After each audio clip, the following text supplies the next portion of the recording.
ঈদ মুবারক, ঈদ মুবারক, ঈদ মুবারক। দর্শক বন্ধুরা, আশা করি সবাই ভালো আছেন, সুন্দর আছেন আর আনন্দে কাটাচ্ছেন ঈদের আনন্দে প্রিয়জনের সঙ্গে। আর টিভির পক্ষ থেকে আমি কিন্তু সবাইকে ঈদ মুবারক জানাচ্ছি কিন্তু, এবং সঙ্গে আমন্ত্রণ জানাচ্ছি আমাদের সেলিব্রিটি টক শো, যে আয়োজনের নাম হচ্ছে প্রাণ লেয়ার প্রেজেন্স ঈদ কার্নিভাল। জানেন, ঈদের 7 দিনব্যাপী বর্ণাঢ্য আয়োজন করেছে RTV, আর তারই ধারাবাহিকতায় আমাদের আজকের এই আয়োজন। ঈদ উপলক্ষে সারা বাংলাদেশব্যাপী এবং দেশের বাইরে সিনেমা হলগুলোতে মুক্তি পেয়েছে জমজমাট বর্ণাঢ্য অনেকগুলো বিগ বাজেটের সিনেমা। আর আজকে সেই সিনেমার আড্ডা দিতে আমাদের মাঝে যিনি উপস্থিত হয়েছেন, তিনি তার কর্মগুণে, তিনি তার সৌন্দর্যে সবার মন জয় করে নিয়েছেন। আসছেন প্রিয় অভিনেত্রী Azmeri Hoque Badhon. Welcome welcome welcome. Eid মোবারক। ঈদ মোবারক। খুব সুন্দর লাগছে তোমাকে, কেমন আছো? আমি খুব ভালো আছি, তুমি কেমন আছো? আমি তো খুব ভালো আছি, তোমাকে দেখে আরো ভালো লাগছে। Have you sit. Thank you. তারপর বলো, প্রথম প্রশ্ন, তোমার কাছে, বাঁধনের কাছে ঈদ মানে কি? ঈদ মানে খুশি। আসলে ছোটবেলার ঈদটা তো ডিফারেন্ট ছিল, তখন খুশিটা অন্য লেভেলের ছিল। এখন যেটা হয়েছে, এখন বেশি দায়িত্ব বেড়েছে অনেক বেশি, কিন্তু তারপরও আনন্দই। আমি মনে করি যে ঈদ মানে খুশি। আসলে মূল কথাটা হচ্ছে তুমি যে কোনো স্টেজে থাকো, আনন্দ করতে জানতে হবে। হ্যাঁ, রাইট? এটা আমি শিখেছি আফটার 40। আমার কাছে মনে হয় যে আমি আমার নিজেকে নতুন করে আবিষ্কার করলাম, মানে বুঝছো? অনেক নতুন রিয়েলাইজেশন হয়েছে। অনেক রিয়েলাইজেশন হয়েছে, এবং আমি এখন অনেক বেশি শান্ত, অনেক বেশি, মানে হয় না যে অনেক স্থিতিশীল। এখন আমি জানি আমি কি করব, আমি জানি আমি কি বলবো। বা তুমি এটা জানো যে এখনই আমাকে রিয়েক্ট করা যাবে না আর কি। না না, এটা তো একদমই করি না, কিন্তু হয় না যে কোনো কিছু নিয়ে হয়তো অস্থির হয়ে গেলাম, কোনো একটা কিছু নিয়ে মন খারাপ হলো, সো অনেক ডিপ্রেসড হয়ে গেলাম। সো কিছুদিন আগে পর্যন্ত ছিল, লাস্ট ইয়ারও আমার ডিপ্রেশন হয়েছে, কিন্তু সেটা থেকে আমি ওভারকাম করেছি। কিছু উত্তর আমি পেয়ে গেছি, যার কারণে আমার প্রশ্ন কমে গেছে। আচ্ছা, আমার ঈদ নিয়ে আরো দুটো প্রশ্ন ছিল সম্পর্ক। ছোটবেলার ঈদটা বেশি এনজয় করো নাকি বড়বেলার ঈদটা এনজয় করো? ছোটবেলাটা ডেফিনেটলি। ছোটবেলায় আমাদের মানে সবকিছু পাওয়ার ব্যাপার ছিল। ঈদই পাচ্ছি, তারপরে ড্রেস পাচ্ছি নতুন, সবকিছু, মানে খাওয়া দাওয়ার কোনো বাইন্ডিংস নাই, যা খুশি তাই খেতে পারছি, ঘুরে বেড়াচ্ছি। সো ডেফিনেটলি ছোটবেলার ঈদটা বা অনেক গানের ভালো ছিল। গানের কথায় যদি আমরা বলি, ছিলাম শিশু ছিলাম ভালা, না ছিল সংসারের জ্বালা। একদম। আর এখন তো মানে ঈদ মানে রেসপন্সিবিলিটি, অনেক রেসপন্সিবিলিটি। তুমি ছোটবেলার বা শিল্পী জীবনের ঈদ বলো, আর যে ঈদে তোমার সিনেমা রিলিজ হচ্ছে ওরকম ঈদ বলো, দুটোর মধ্যে ডেফিনেটলি ব্যস্ততার ডেফিনেশনটাই চেঞ্জ হয়ে যায়। এবার যেহেতু ঈদে তোমার অভিনীত সিনেমা রিলিজ হয়েছে বনলতা এক্সপ্রেস, একটা দারুণ প্রশংসিত ছবি, ইতোমধ্যেই সবাই হলমুখী, সবাই প্রশংসা করছে। এই ঈদটা আসলে তোমার কাছে ব্যতিক্রম এবং কেন? কিছু সম্পর্কের মিষ্টি ম্যাজিক ভুলিয়ে দেয় দূরত্বের লেয়ার, ঠিক যেমন দুধ আর চকলেটে একাকার হয়ে ওঠা প্রাণ লেয়ার। প্রাণ লেয়ার, সম্পর্কের মিষ্টি ম্যাজিক। আমার গত বছর একটা সিনেমা রিলিজ হয়েছে, এশা মার্ডার, ঈদেই রিলিজ হয়েছে। যেটা হয়েছে যে ঈদের সিনেমা রিলিজ হলে আসলে ঈদটা ডিফারেন্ট হয়ে যায়। তো এইটা আমি গত বছর থেকে একটু রিয়েলাইজ করা শুরু করেছি, এবং আমি খুব বেশি মানে প্রচারে নিজেকে সম্পৃক্ত করি। সো যেটা হয়েছে যে আমি প্রত্যেকদিন হলে যেতাম গত বছর। এই বছর মানে আমাদের সিনেমাটা আসলে এত ভালো, এবং এইটাতে এত এত গুণী অভিনেতা অভিনেত্রী আছেন, গল্পটা এত ভালো, সব মিলিয়ে আসলে এটা তো খুবই দর্শক নন্দিত হচ্ছে। এটার আরেকটা অনুভূতি যে একটা সুপারহিট সিনেমার পার্ট হলাম, আর হল ভিজিট করার একটা আলাদা মজা আছে, অডিয়েন্সের সাথে ইন্টারঅ্যাক্ট করার মজা আছে, এবং এত এত রিভিউ আসছে, ভালো ভালো কথা বলছে। সো এগুলো তো ডেফিনেটলি অনেক আনন্দ দেয়। এক্স্যাক্টলি। আমরা অবশ্যই সিনেমা নিয়ে কথা বলবো, তার আগে ঈদটা শেষ করি। ঈদের দিন হয় আমরা প্রিয় খাবার খাই, নাহলে প্রিয়জনদের প্রিয় খাবার রান্না করি। তুমি কোনটা করলে এবার ঈদে? আমি প্রিয় খাবার খাই। ওকে। আর তোমার তালিকায় কি কি আছে প্রিয় খাবার? আমার লাচ্ছা সেমাই ভীষণ পছন্দ। আচ্ছা। সো এটা একটা মাস্ট, একটা আছে ঘিয়ে ভাজা। হ্যাঁ, আমার হচ্ছে দুধে, যেটা মালাইয়ের মতো করে, হ্যাঁ, মালাইয়ের মতো করে, যেটা কমন আমরা সব সময়। হ্যাঁ, ওইটা আমার কাছে মনে হয় ঈদের দিন ওইটা না খাওয়া মানে হচ্ছে মানে ঈদটাই হলো না। তো ওইটা আমার মাস্ট, খেতেই হবে। তারপরে তো আম্মু যা যা রান্না করে, সকালবেলা খিচুড়ি, গরুর মাংস, দুপুরবেলা রোস্ট, পোলাও, বলতে বলতে মুখে পানি চলে আসতেছে। মানে আমি কেমন খাদক ভাবো, বুঝছো? তো মানে খেতে খুব পছন্দ করি আমি। তো ঈদের দিনে তো কোনো আসলে ডায়েট থাকে না, তো যা খুশি তাই খেতে পারছি। তো ইচ্ছা মতো খাই, যার বাসায় যাই তখন খাই, যেটা যে আইটেমটা দেখে মনে হয় যে খেতে চাই সেটা খাই। আর ঈদের দিন একদম সকাল থেকে উঠে কি কি করো? আমি ডেজার্ট বানাই, একটা ডেজার্ট বানিয়েছি এইবার। আমার ভাই, বাবা, আমার মেয়ে পছন্দ করে। আমার রান্না এমনিতে মোটামুটি ঠিকঠাক ভালো। তোমার মেয়ের কোনো রিকমেন্ড থাকে না যে আম্মু তুমি আমাকে এটা করে দিবা? ওই যে ডেজার্টটা পছন্দ করে ওইটাই করেছি। কি করেছো এবার? এটা ওরিও ডিলাইট বলে। আচ্ছা, সো ওরিও দিয়ে একটা টক দই দিয়ে একটা ডেজার্ট বানাই আমি। মানে খুবই হেলদি এটা। হ্যাঁ, হেলদি না, ক্রিম আছে। তো তুমি বলছো যে তুমি 20 কেজি কমিয়েছো, আবার বলছো ঈদের দিন একদম নো ডায়েট ডে। দুটো ব্যালেন্স কিভাবে করো তুমি আসলে? এটা খুব কঠিন, কারণ অনেকের আছে খেতে পছন্দ না। অনেকে কিন্তু দেখবা বলে আমি খেতে পারি না, বেশি খেতে পারি না, বা বেশি মিষ্টি খেতে পারি না, বেশি ঝাল খেতে পারি না। আমার এরকম কোনো সমস্যা নাই, আমি সব খেতে পারি। যার জন্য হয় কি যে মানে খাওয়া কন্ট্রোল করাটা আমার জন্য খুব কঠিন হয়ে যায়। তো যখন আমি মানে ডায়েট করি, যখন আমি একদমই হেলদি ডায়েটে চলে যাই, আমি এক্সট্রা কার্ব নিব না, ফ্যাট নিব না, তো তখন দেখা যায় যে শুধু প্রোটিন ডায়েট করছি কিংবা ফ্রুটস ভেজিটেবলস এগুলো খাচ্ছি, তো তখন একটু কষ্ট হয়ে যায়। বাট ওই যে একটা চিট ডে থাকে, তখন ওই দিন ইচ্ছা মতো ধরোই 1 কেজি মিষ্টি খেয়ে ফেললাম। সো এগুলা করি আর কি, বুঝছো। তুমি তো সোশ্যাল বিং, প্রচুর ইভেন্টে যেতে হয়, ইনভাইটেশনে যেতে হয়, শোরুম ওপেনিং এ যেতে হয়, অ্যাওয়ার্ড শোতে যেতে হয়। ওখানে গিয়ে আমাদের কিন্তু অনেক অনুরোধে ঢেকে গিলতে হয়, আরে একদিন খাও কিছু হবে না।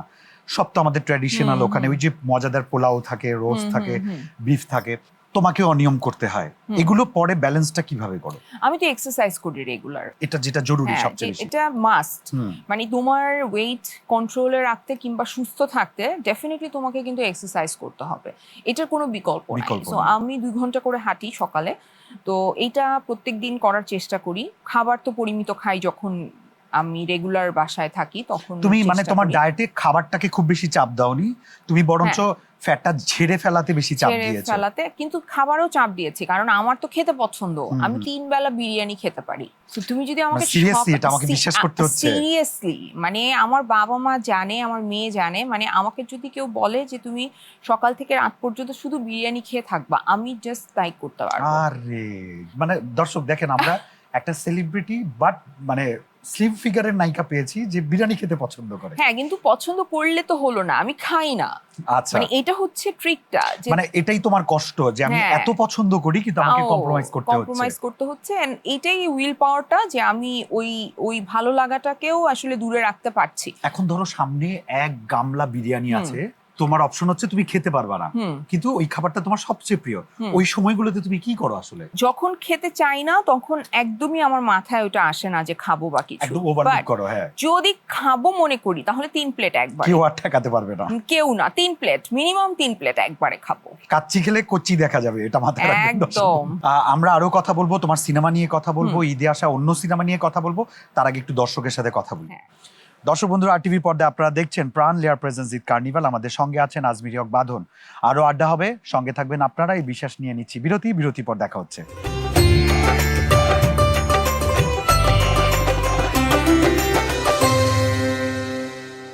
কিছু সম্পর্কের মিষ্টি ম্যাজিক ভুলিয়ে দেয় দূরত্বের লেয়ার, ঠিক যেমন দুধ আর চকলেটে একাকার হয়ে ওঠা প্রাণ লেয়ার। প্রাণ লেয়ার, সম্পর্কের মিষ্টি ম্যাজিক।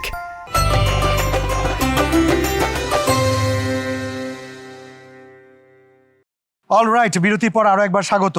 আরটিভির পর্দায় দেখছেন প্রাণ লেয়ার প্রেজেন্স ঈদ কার্নিভাল। সঙ্গে আছেন গুণী অভিনেত্রী, আমাদের সুন্দরী অভিনেত্রী আজমির হক বাঁধন। চলুন কথা বলি তার সাথে। ঈদে তো ইউজুয়ালি ঈদের দিন বের হওয়া হয় কম, তারপরেও আবার অনেকে সন্ধ্যায় বের হয়। এবারে সিনেমা হলে তোমার অ্যাটেন্ড, তারপরে অডিয়েন্স ডিমান্ড থাকতে হবে, সিনেমা হলে দেখার সারপ্রাইজ প্রেজেন্স, সবকিছু মিলিয়ে তুমি এবার রিলেটিভস বা বন্ধুদেরকে সময় দিতে পেরেছো? ধরো ঈদের সকালটা আমি আমার আত্মীয় স্বজনের বাসায় যাব, যাদের সাথে দেখা করার করব, মুরব্বী যারা আছেন তাদের সাথে দেখা করব, সালাম করব, সালামি নিব ডেফিনেটলি। এই বছর, গত বছর আমার ঈদের সিনেমা রিলিজ হয়েছে, হল ভিজিটে যাব। এবং আমার যেটা হয় যে আমার যে ড্রাইভার যিনি আছেন উনি ঈদের ছুটিতে যান, তো তখন আমি নিজে ড্রাইভ করে করে, ঢাকা ফাঁকা থাকে, এটাও তোমার আরেকটা ভালো লাগে আর কি। এটাও খুব মজার, ইন্টারেস্টিং লাগে আমার, যে ড্রাইভ করে করে, ড্রাইভ করে করে, আর যেখানে ইচ্ছা সেখানে আমরা পার্ক করতে পারছি। এটার চেয়ে তো আরাম মানে পৃথিবীতে, মানে এইটা মানে বাংলাদেশি যারা আছেন তারা বুঝতে পারবেন যে এটা যে কত বড় সুখ, যে আমি একটা জায়গায় গেলাম এবং সেখানে ইচ্ছে মতো জায়গাতে আমি পার্কিং করতে পারছি, আমি পার্ক করতে পারছি। বললে যে সালামি পাও, এখনো সালামি পাও? ডেফিনেটলি সালামি দিতেও হয়, যেহেতু অনেক বেশি দিতে হয়। লাভে থাকো না লসে থাকো? অনেক লসে থাকি, কিন্তু তারপরও আমি সালামি নেওয়া ছাড়ি না। মানে আমার একটা মামা আছেন, উনি 20 টাকা দেন, আমি তাও নিব। মানে আমার কথা হচ্ছে সালামি তো সালামি, এটা অ্যামাউন্টটা ইম্পর্টেন্ট না। এবার কত পেলে কত দিলে? অনেক দিলাম বাট অল্প পেলাম। মানে গুণ নাই, নিয়েছো, হ্যাঁ, দেয়ার দিয়েছি, জিনিস হ্যাঁ। দিয়েছো। সর্বোচ্চ কত টাকা তুমি সালামি দিয়েছো, সর্বনিম্ন কত পেয়েছো? 20 টাকা পেয়েছি, 10 টাকাও পেয়েছি। একবার আমার একটা মামা 2 টাকাও দিয়েছে, মানে এটা 2 নিশ্চয়ই টাকা ছোটবেলায়। মানে আমি বলছি আমার সালামি পাওয়ার অভিজ্ঞতা। আর দেয়ার তো এখন যখন দেয়া শুরু করেছি 500-1000 তো দিতেই হচ্ছে, সো এর নিচে এখন দেওয়াও যায় না, দেওয়াও যায় না। সিচুয়েশন হ্যাঁ, এরকম। ছোটবেলায় আমার একটা মজা আছে, আমি খুব হ্যাপি হয়েছিলাম যে এই বছর ঈদে আমি সর্বোচ্চ সালামি পেয়েছি। এখন আমি হাসি, ওটা ছিল 37 টাকা। ও এই 2 টাকা 5 টাকা 2 টাকা 5 টাকা মিলে আমি 37 টাকা, হ্যাঁ। ওটাই ছিল আমার ছোটবেলার কেরিয়ারের সর্বোচ্চ কামাই। সর্বোচ্চ কামাই, হ্যাঁ রাইট। আমাদের সময় তো খুবই কম ছিল, আসলে কেউ এইভাবে সালামি দিতও না। এখন তো অনেক, আমার মেয়ের দেখি অনেক টাকা হয়ে যায়। আমি বলি যে বাবা তোমাদের তো সালামি দিয়েই মানে চলে যাবে হাত খরচ, এরকম অবস্থা। কিন্তু আমাদের সময় তো আসলে খুব কম সালামি দিত। ডেফিনেটলি ঈদে শপিং করেছো, সবাইকে করে দিয়েছো। আমরা মানে ইটস এন অড কোয়েশ্চেন, আমরা অনেক সময় দেখি আমাদের সেলিব্রিটিরা ঈদের শপিং করতে দেশের বাইরে চলে যায়, প্রচুর ছবি তোলে, কে তুলে দেয় তাও আমরা জানি না, কারণ ওখানে ফটো ক্রেডিট থাকে না। আমরা বাঁধনকে কখনো ওভাবে দেশের বাইরে কাজে যেতে দেখেছি, অ্যাওয়ার্ড নিতে যেতে দেখেছি, অথবা অ্যাওয়ার্ড শোতে অ্যাটেন্ড করতে দেখেছি। শপিং এর জন্য আমি কখনো দর্শক হিসেবে নোটিস করিনি দেশের বাইরে গিয়ে শপিং করার। এটার কারণ কি? আমার দেশে যথেষ্ট ভালো জিনিসপত্র পাওয়া যায়, আমি এখান থেকে কিনতে স্বাচ্ছন্দ্য বোধ করি। আর দেশের বাইরে যে ঈদের শপিং করার তো কোনো মানেই নাই। মানে ঈদে তো আমরা ট্র্যাডিশনাল কাপড় পরি সাধারণত। ইন্ডিয়া যেতে পারি, যদিও আমার ইন্ডিয়ার ভিসা নিয়ে একটা জটিলতা আছে, ওরা আমাকে ব্ল্যাক লিস্ট করে রেখেছে। কিন্তু মানে ইন্ডিয়া এমন তো নয় যে তুমি অ্যাপ্লাই করেছো রিজেক্ট হয়েছে? হ্যাঁ, অনেকবার, 6 বার। গত 4 বছর ধরে ওরা আমাকে রিজেক্ট করছে। আচ্ছা আচ্ছা, মানে তুমি আগে থেকেই ব্ল্যাক লিস্টে, 24 এর আগে থেকে? হ্যাঁ, 24 এর আগে থেকে। তুমি তো বেশ কিছু কাজ করেছো, আমরা কাজগুলো নিয়ে কথা এবং বলবো। তারপরে আমার যাওয়াটা বন্ধ হয়ে গেল বলে আমার প্রায় 4-5টা প্রজেক্টও হলো না ইন্ডিয়ার। তো আমার ইন্ডিয়া যে শপিং করতে মাঝে মধ্যে ভালো লাগে, কলকাতা থেকে স্পেশালি, আর কোথাও না। মানে ওটা তো আসলে বাঙালির একটা অন্য মানে আমার তীর্থস্থান। কিন্তু খুব পছন্দের একটা জায়গা হচ্ছে কলকাতা। আমার কাছে মনে হয় যে জাস্ট 2-3 দিন বেড়ানোর জন্য যদি কোথাও যেতে হয় তাহলে সেটা কলকাতা ইজ এ ভেরি কলকাতায়। Easy way. মানে খুবই আমার ভালো লাগে শপিং করে, খাওয়া দাওয়া করে, সব মিলে আমার কাছে ওইটা খুব মানে মজার, সিটি অফ জয়, আসলেই তাই, সিটি অফ জয়। হ্যাঁ। তো আমার আসলে শপিং করাটা, মানে আমি খুব বেশি কেনাকাটায় আগ্রহী না। দেখা যায় যে বেশিরভাগ কাপড়ই তো আমাদেরকে আসলে স্পন্সর করে, সো ওইগুলাই পরা হয় বেশিরভাগ সময়।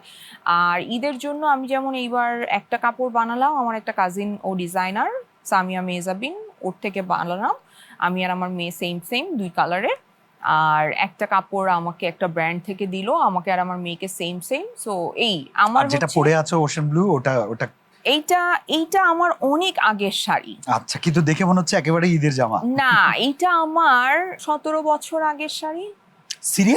সিরিয়াসলি আমি এইবার, আমার মেয়ে বলছে, মানে আমার মেয়ে তো এখন আমার মানে এবং সে হচ্ছে আমার সব স্টাইলিং সবকিছু সে ঠিক করে। আচ্ছা, তো সে আমাকে বলেছে যে এখন হচ্ছে খুবই সিকোয়েন্স এবং এরকম কাজ করা চলছে, এটা আবার ইন। তো আমি বললাম তাহলে আমার তো প্রচুর এরকম শাড়ি আছে, তো আমি বের করে দেখালাম যে এগুলো কি পরা যাবে। বলছে হ্যাঁ মা, এগুলো এখন আবার ট্রেন্ডি। যেহেতু সে এটা বলেছে, আমি ভাবলাম যে শাড়িগুলো আছেই বাসায়, সো আচ্ছা পরে ফেলি। আর সবচাইতে ভালো যে ব্যাপারটা সেটা হচ্ছে যে এতদিন পরও সেই ব্লাউজ গুলো আমার লাগছে, যেহেতু তুমি আবার ওয়েট ইউজ করেছো। আমার মনে হচ্ছে যে এটা আমার ঈদের আনন্দকে আরো অনেক বাড়িয়ে দিয়েছে। কারণ যখন আগের পুরনো ব্লাউজ আসলে লাগে, তখন মনে হয় যে এর চেয়ে মনে হয় সুখ আর কিছুতে নাই। একটা ব্যতিক্রম সিনেমা। আর আমাদের তানিম নূর ভাইয়া তো গত ঈদে উৎসবে তো উৎসব মাতিয়ে দিয়েছেন। এবারে বনলতা এক্সপ্রেস, দারুণ একটা ট্রেলার দেখেছি এবং এখনকার রিভিউ দেখছি যে হলমুখী দর্শক উপচে পড়ছেন, তারা দেখছেন এবং প্রশংসায় ভাসিয়ে দিচ্ছেন তোমাদের এই সিনেমাটা। আমি তোমার অনুভূতি জানতে চাই, তোমার সেগুলো আসলে দর্শকদের জানাও। প্রথমত যে আমি এরকম একটা প্রজেক্টের সাথে যে সম্পৃক্ত হয়েছে, এই জন্য আমি ভীষণ আনন্দিত। কারণ হয় না যে অনেক সময় আমাকে তানিম যখন সিনেমাটার জন্য অফার করেছে, ওটা একদম শেষ মুহূর্তে, ওদের এখানে অন্য আরেকজন কাস্টিং ছিল, হ্যাঁ, সো ওদের কাস্টিং আরেকজন ছিল এবং সেই তার সাথে কোনো কারণে হয়তো ব্যাটে বলে মেলেনি। সো তখন আমাকে যে নক করেছে 10-12 দিন আগে যে বাঁধন আমার এই ক্যারেক্টারটা তুমি করবে কিনা। আমার কাছে মনে হয়েছে যে আমি আসলে রেহানা মারিয়াম নূর করেছি, এশা মার্ডার করেছি, আমি সৃজিত মুখার্জির সাথে কাজ করেছি, বিশাল ভারদ্বাজের সাথে কাজ করেছি। সো নানান রকমের কাজ করার কিন্তু একটা মানে মজা আছে। তো তখন আমি ভাবলাম যে একটা সুপারহিট সিনেমার পার্ট হয়ে দেখি কেমন লাগে।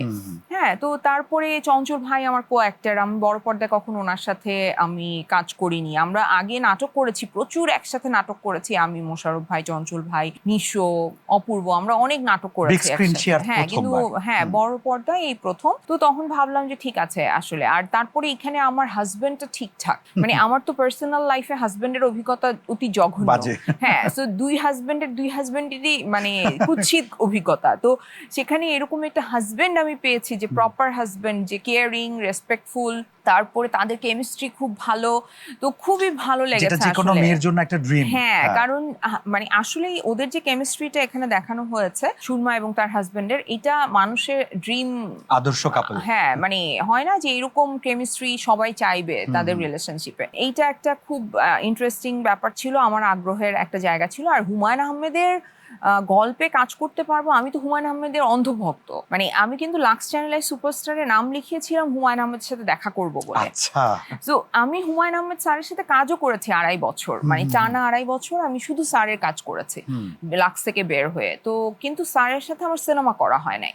তো স্যারের একটা গল্পে মানে সিনেমা হবে আর আমি সেখানে আছি, কাজ করব না, এটা তো হতে পারে না। আর তানিমের সাথে আমার প্রায় 2.5 বছর 3 বছর ধরে 2টা কাজ, একটা সিনেমার একটা সিরিজের কথা হচ্ছিল, কিন্তু ওই দুটো আমাদের হয় নাই করা আলটিমেটলি। তারপরে আমার কাছে মনে হলো যে না, আমি এই সিনেমাটা আসলে করতে চাই। দেন নো ম্যাটার এটা 10 দিন আগে ডাকুক আর 10 মাস আগে ডাকুক। তারপরে আমি করলাম এবং এত ভালো অভিজ্ঞতা, আমি তোমাকে কি বলবো, মানে চমৎকার একটা টিম এখানে যারা ক্যামেরার পেছনে আছেন তাদের কথা আমি একটু আগে বলতে চাই। একে তো হুমায়ুন আহমেদের গল্প, ডেফিনেটলি এটা সবচাইতে ইম্পর্টেন্ট। যে স্যারের গল্পে মানে স্যার একটা কথা বলতেন যে আমার ডায়লগ কলা গাছকে দিয়েও যদি বলাই তাহলেও মানুষ শুনবে। তো তার ডায়লগ কিন্তু এইরকম, মানে স্যারের ডায়লগ মানে সেটা মানুষকে মানে কিভাবে যে ক্যাচ করবে এবং মানুষ সেটা মনে রাখবে।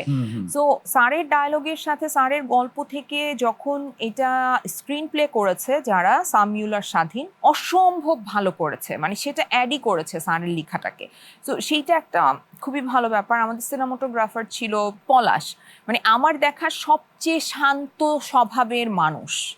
মানে আমি ওকে কোনোদিন সেটে একটা চিৎকার করে কথা বলতে শুনি নাই, মানে ওর কথাই আমি শুনি না, কিন্তু যদি শোনাও যায় সেটা খুবই আস্তে কথা। মানে হয় না মানুষ অনেক চিৎকার করতে থাকে, পাজল হয়ে যায় শুট করার সময়, কিন্তু কিছু না, সে একটা শান্তশিষ্ট ছেলে। তারপর আমাদের সেটটা কিন্তু পুরোটা ট্রেন, ওরা কিন্তু সেট বানিয়েছে। তো রাজিম নামে একটা ভাইয়া, উনি করেছে সেট ডিজাইন আর্টে, উনি ছিলেন। সো উনি মানে স্প্রিং এর উপর সেটটা করা হয়েছে। সো এখন ধরো তুমি আর আমি এখানে বসে আছি, এই সেটের নিচে স্প্রিং দেয়া। আচ্ছা, সো যখন আমরা হাঁটছি তখন জিনিসটা দুলছে, হ্যাঁ মানে ট্রেন বোঝানোর জন্য। সো যখন আমাদের শুটটা হয়েছে তখন এটাকে ঝাঁকি দেওয়া হচ্ছে এবং আস্তে আস্তে ট্রেনটা দুলছে, এই ফিলিংটা। এবং সারাদিন শুটের পরে আমাদের মাথার মধ্যে একটু যে দুলছি আমরা, এরকম হতো। নাইস। আমরা একটু দর্শকের কাছে যাচ্ছি। দর্শক বন্ধুরা, টিভি পর্দায় চলছে প্রাণ লেয়ার প্রেজেন্স উইথ কার্নিভাল। আমাদের সঙ্গে সুন্দরী এবং মেধাবী অভিনেত্রী আজমি রক বাঁধন আছেন, তার সঙ্গে আরো আড্ডা দিব। সঙ্গে থাকেন আপনারা, এই বিশ্বাসে নিচ্ছি ছোট্ট একটা কমার্শিয়াল ব্রেক।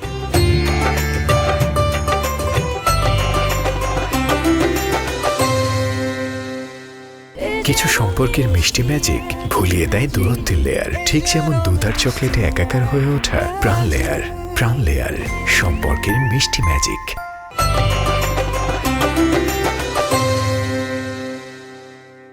অলরাইট, বিরতির পর আরো একবার স্বাগত। আর টিভির পর্দায় দেখছেন প্রাণ লেয়ার প্রেজেন্স উইথ কার্নিভাল। সঙ্গে আছেন গুণী অভিনেত্রী, আমাদের সুন্দরী অভিনেত্রী আজমি রক বাঁধন। চলুন কথা বলি তার সাথে। যারা কস্টিউম করেছে, মেকআপে যে ছিল, ইভেন প্রোডাকশনে যারা ছিলেন, প্রত্যেকে মানে লাইটের বলো, প্রত্যেকে অসম্ভব ভালো একটা টিম। মানে আমি তো যেহেতু দেশের বাইরেও কাজ করেছি, আমি দেখেছি যে অর্গানাইজ টিম কেমন হয়। সো এইটা তানিম নূরের ক্ষেত্রে আমি পেয়েছি বাংলাদেশে কাজ করে। যারা ক্যামেরার সামনে আছেন তাদের কথা কি বলবো, তারা তো এক এক একজনের চাইতে এক একজন উজ্জ্বল পরীক্ষিত। নক্ষত্র। হ্যাঁ, সো প্রত্যেকে পরীক্ষিত এখানে এবং অসম্ভব ভালো করেছে সবাই যার যার চরিত্রে। মানে যে ছোট একটা দুইটা শটেও ছিল সেও খুব ভালো তার করেছে, বেস্টটা করেছেন। হ্যাঁ। বেস্টটা করেছেন। আর তানিম নূর হচ্ছে আমার দেখা Magic মানে man। ম্যাজিক ম্যান, বিকজ ওরও কোনো চিল্লাচিল্লি নাই, ও খুবই শান্ত, ও খুবই মানে শান্তভাবে বসে ডিরেকশন দিচ্ছে, কোনো মানে অস্থিরতা নাই, কিছু নাই। মানে ও জানে ওর আর্টিস্টরা কি করবে, মানে আগে আমরা রিহার্সাল করে ফেলছি, আর্টিস্টরা ওই রকম মানে আর্টিস্টদেরকে সবাই কোঅপারেটিভ ছিলেন। হ্যাঁ মানে কমফোর্ট জোনটাও দিয়েছে আমাদেরকে, এটাও ইম্পর্টেন্ট। কিন্তু আমরা কমফোর্ট সবাই জোনটা যে কোনো আর্টিস্টকে আসলে হ্যাঁ, রেসপন্সিবল বানিয়ে দেয় না, তো তখন আমরা কিন্তু নিজে থেকেই ধরো সিন রিহার্সাল করে আমরা রেডি হয়ে থাকতাম। তো ওর আর তো বেগ পেতে হচ্ছে না, ও জাস্ট কিছু কারেকশন থাকলে যে বলছে যে এটা এরকম এটা এরকম করেন, সো ওইটা খুব ইজি হয়েছে আমাদের জন্য করতে। সো অসম্ভব ভালো একটা এক্সপিরিয়েন্স ছিল কাজের সময়। এবং তারপরে ওদের যে প্রচারের ব্যাপারটা, ওরা যেভাবে প্রচার করেছে প্রথম থেকে যেভাবে শেষ পর্যন্ত করছে, সেটা আমাকে ভীষণ বিমোহিত করেছে। বিকজ আমাদের এখানে যেটা হয়, একটা সিনেমা হয়ে যাওয়ার পরে সেটার প্রচার নিয়ে মানুষের আর খুব একটা মাথা ব্যথা থাকে না, কিন্তু এটা যে একটা জরুরি বিষয় সেটা আমার কাছে মানে উৎসবকে দেখেও আমার মনে হয়েছে। বনলতা এক্সপ্রেসে তো আমি নিজে এক্সপেরিয়েন্স করছি, সো ভীষণ আনন্দের। এবং হলে মানুষ যেভাবে উপচে পড়া ভিড় হচ্ছে, মানুষের রিভিউ পাচ্ছি, ডেফিনেটলি এটা আনন্দের। উৎসব যখন হয়েছিল, আমি একজন ধরো এই ইন্ডাস্ট্রির একজন সদস্য হিসেবেও আমি জানতাম না যে উৎসব এত ভালো মুভি। আমার সহধর্মিনীও আমাকে বলছিল যে উৎসবটা রিভিউ খুব ভালো, চলো দেখি। তা আমি বললাম দেখবো আর কি, বাকি শাকিব ভাইয়ের মুভি শেষ করি, আমাদের আফরান নিশন ভাইয়ের মুভি শেষ করি, তারপরে দেখবো রে। তো বলেছে না, এটা আমার ডিমান্ড, আমরা এটা দেখি। আমি তো পুরো বোকা হয়ে গেছি। তানিম নূর ভাই আমার ফ্রেন্ড লিস্টে আছেন, আমি তাকে মানে খুব ধন্যবাদ জানিয়েছি। এরপর থেকে আমি ওয়েট করছিলাম যে পরেরটা কখন আসবে। তুমি কি জানতে, মানে উৎসবের আগে কি জানতে যে উৎসব আসলে একটা উৎসব জাগাতে যাচ্ছে? না, এটা আমি জানতাম না। আমি যখন দেখেছি, আমি হলে যখন আমি আর আমার মেয়ে একসাথে দেখেছি, মানে আমার মেয়ে এত পছন্দ করেছে, সো আমার কাছে তখন এটা খুব মানে ইন্টারেস্টিং মনে হয়েছে। আমার ভালো লাগছে ডেফিনেটলি, সব দর্শকদেরকে, হ্যাঁ, যে আমার মেয়ের এইজের মানুষেরও ভালো লাগছে, তার মানে তানিম সবাইকে কানেক্ট করতে পেরেছে। সো এইটা একটা, এবং আমার মেয়ের ডিমান্ড ছিল আমি তানিম নূরের সিনেমা যাতে করি। আচ্ছা। তো আমি যখনই আমার অফারটা আসে তখন আমি আসলে লুফে নেই, বিকজ আমার মেয়ে বলেছে যে তুমি আর এত সিরিয়াস ক্যারেক্টার করবা না, একটু ফানি ক্যারেক্টার করবা, একটু মানে নর্মাল ক্যারেক্টার করবা। আর ও চাচ্ছে তুমি তোমাকে ভাঙো। হ্যাঁ, কারণ ভাঙি আর হয় না যে, মানে আমি যখন যে ক্যারেক্টার করি আমি খুব মানে ইমোশনালি ইনভলভ হয়ে যাই। তো আমি দেখা যায় যে বাসায় ওরকম বিহেভ করতে থাকি, তো ওইটা তো আমার মেয়েকে সবচেয়ে বেশি এফেক্ট করে। সো এই জন্য ও চায় না, ও আমাকে বলছে তুমি এখন থেকে ফানি ক্যারেক্টার করবা। এবার ঈদে তোমাদের এই এক্সপ্রেস ছাড়াও তো আরো দারুণ সব মুভি, আমাদের মেগাস্টার শাকিব ভাইয়ের প্রিন্স, আমাদের রিদওয়ান রানী দীর্ঘ প্রায় 1 যুগ পরে তার আইসক্রিমের পরে নতুন মুভি দম রিলিজ হচ্ছে, প্রেসার কুকার রিলিজ হচ্ছে, আর অনেকগুলো মুভি রিলিজ হচ্ছে। আমার এই মুহূর্তে সবগুলোর নাম মনে আসছে না। রাক্ষস, তুমি বলো কি জানো, তোমার অনুভূতি কেমন, কোনটা দেখবে বলো একটু। আমি সবচাইতে ইমপ্রেস হয়েছি প্রেসার কুকারের জন্য, কারণ রায়হান রাফির কাছে আমার অনুরোধ ছিল গত বছর ও যখন ওর সিনেমা রিলিজ হয় তখন আমি পোস্টই করেছিলাম যে রাফি এখন মেয়েদেরকে নিয়ে সিনেমা বানাও। সো ও যখন মেয়েদেরকে নিয়ে গল্প বলা শুরু করছে তখন দেখা যাবে যে অন্য ডিরেক্টররাও আগ্রহী হচ্ছে। তো এটা খুবই ভালো একটা ব্যাপার। টুসির কথা বলবো, ও তো ভীষণ ভালো অভিনেত্রী। বুবলি আছে, সে একজন পরীক্ষিত অভিনেত্রী, এবং বাকি যারা নতুন কাজ করেছে তারাও নিশ্চয়ই ভালো করেছে। সো আমি প্রেসার কুকার নিয়ে খুবই খুশি। সো ঈদের এই ব্যস্ততা গেলে আমি মানে জাস্ট এই 2-3 দিনের মধ্যে প্রেসার কুকার দেখবো। আর আরেকটা সিনেমা আমাকে খুবই ইমপ্রেস করেছে, সেটা হচ্ছে দম। মানে ট্রেলার দেখে যেটা আমার খুবই, কারণ নিশো আমার খুব পছন্দের অভিনেতা, ও খুব ডেডিকেটেড। তো দম নিয়েও আমার বেশ একটা আগ্রহ আছে। আমার কাছে মনে হয়েছে যে এটাও একটা ভিন্ন রকমের সিনেমা। আর বাকি যে সিনেমাগুলো আছে সেগুলো আমি দেখবো। আমি গত বছরও সব সিনেমা দেখেছি, বাট এই 2টা সিনেমা আমার কাছে আসলে ডিফারেন্ট মনে হয়েছে। আর বনলতা এক্সপ্রেস তো আছে লিস্টেও। চলো এবার আন্তর্জাতিক বাজার নিয়ে কথা বলি। আন্তর্জাতিক পর্যায়ে কাজ করার অভিজ্ঞতা তোমার আছে, আন্তর্জাতিক পুরস্কার পাওয়ার অভিজ্ঞতা আছে, আন্তর্জাতিক পুরস্কার অনুষ্ঠানে অংশগ্রহণ করার অভিজ্ঞতা আছে। বাংলাদেশের প্রেক্ষাপটে আমরা যারা শিল্পী বা শিল্প নিয়ে ভাবি, আমাদের সবসময় একটা ড্রিম থাকে, আমাদের প্রোডাক্টগুলো বাইরের মানুষ দেখবে। এই স্টেপের তুমি একটা অংশ, কেমন লাগছে এবং ড্রিমটা কোন দিকে যাচ্ছে, সামনে কোন দিকে যাবে? আমি তো আসলে ভীষণ আশাবাদী আমাদের দেশের ইন্ডাস্ট্রি নিয়ে। আমার কাছে মনে হয় কোভিড পরবর্তী আমাদের সিনেমা ইন্ডাস্ট্রি এক ধরনের রেভলিউশনের দিকে যাচ্ছে এবং সেটা রেহানা মারিয়াম নূর দিয়ে শুরু হয়েছে। এরপরে বিভিন্ন ব্যবসা সফল ছবি হচ্ছে যেগুলো নর্মাল হয় না, হ্যাঁ সেগুলো ব্যবসা সফল হচ্ছে এবং প্রতি বছর কোনো না কোনো সিনেমা দেশের বাইরে বড় বড় ফেস্টিভ্যালগুলোতে যাচ্ছে এবং সেখান থেকে অ্যাওয়ার্ড পাচ্ছে। আমি রিসেন্ট একটা অ্যাওয়ার্ড পেলাম রটারডাম ইন্টারন্যাশনাল ফিল্ম ফেস্টিভ্যালে, আমাদের সিনেমা মাস্টার রেজওয়ান শাহরিয়ার সুমিতের মাস্টার, সেটা বিগ স্ক্রিন অ্যাওয়ার্ড পেল নেদারল্যান্ডসে। বাইরের অডিয়েন্সের কাছে বাংলাদেশের সিনেমাকে পৌঁছে দেওয়ার চেষ্টাটা, এটা কিন্তু আমাদের দেশের ডিরেক্টররা আর্টিস্টরা নিজেরা করছে। মানে এইখানে কিন্তু ওই অর্থে সরকারি পৃষ্ঠপোষকতা থাকছে না। তো এইটা যদি থাকতো আমার মনে হয় আরো ভালো হতো।